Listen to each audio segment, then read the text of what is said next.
Hi! Welcome back. దసరాకి అక్క వాళ్ళ ఇంటికి వెళ్ళామని చెప్పాం కదా! ఆ రోజు మార్నింగ్ వ్లాగ్ అనమాట. ఇంక అందరం ఫ్రెష్ అయిపోయిన తర్వాత అక్క ఫస్ట్ నైవేద్యాలు ప్రిపేర్ చేసేస్తుంది.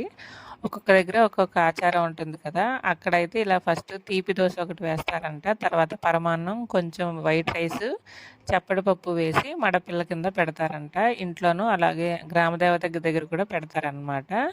ఇంతకీ ఏ ఊరు అనేది చెప్పలేదు కదా! పార్వతీపురం అనమాట. విజయనగరం దగ్గర. అక్కడికి వెళ్ళాము. ఇంకా అక్క ఇంట్లో పూజ చేసేసింది ఫస్ట్. తర్వాత నేను కూడా కొంచెం పూజ చేసుకున్నాను. కుంకుమ పూజ అది. కొత్తగా మెట్టెలు తీసుకున్నాను అనమాట. అవి కూడా కొద్దిసేపు అమ్మవారి దగ్గర పెట్టి తర్వాత పెట్టుకున్నాను. ఇంక ఇంట్లో పూజ అంతా కంప్లీట్ అయిపోయిన తర్వాత ఇలా ఆయుధ పూజ అంటే వెహికల్స్కి పూజ చేసుకుంటాం కదా, అది స్టార్ట్ చేసేసాము. మగవాళ్ళే ఫస్ట్ బొట్లు ఇలా నిమ్మకాయలు అవి కడతారు కదా, అవి కట్టేశారు. ఇంట్లో ఉన్న వెహికల్స్ అన్నీ తీసుకొచ్చి పెట్టేశారనమాట. అంటే కార్లు, బైకులు, పిల్లల సైకిళ్ళు అన్నీ ఇంకొకేసారి అన్నిటికీ కలిపి పూజ అయితే చేసేసాము. దసరా రోజు మార్నింగ్ నుంచి నైట్ వరకు ఫుల్ వర్షం అనమాట. అస్సలు గ్యాప్ ఇవ్వలేదు. కొంచెం చిరాకు వచ్చింది. అంటే అలా వర్షం లేకపోతే ఇంకా బాగా సెలబ్రేట్ చేసుకుందాం, అంటే ఆ డిస్టర్బెన్స్ లేకుండా అనేసి.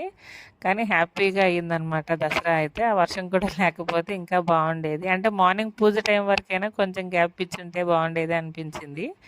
ఎలాగోలా ఇంకా వెహికల్స్కి అన్నిటికీ పూజ అయితే చేసేసామన్నమాట. పూజ అయిపోయిన తర్వాత గ్రామదేవత ఉంటారు కదా, అక్కడికి వెళ్ళాం టెంపుల్కి. అక్కడ కూడా పూజ చాలా బాగా జరిగింది. అక్క చీర చూపించింది అమ్మవారికి. ఇంకా అక్కడ కూడా పూజ అంతా కంప్లీట్ అయిన తర్వాత రిటర్న్ ఇంటికి వచ్చేసాము. దసరా రోజు మార్నింగ్ అయితే ఇలా పూర్తయింది. లంచ్కి ఏమేమి స్పెషల్స్ ఉన్నాయో నెక్స్ట్ వ్లాగ్లో షేర్ చేసుకుంటాను. ఈ వీడియోకి అయితే ఇంతే. బాయ్.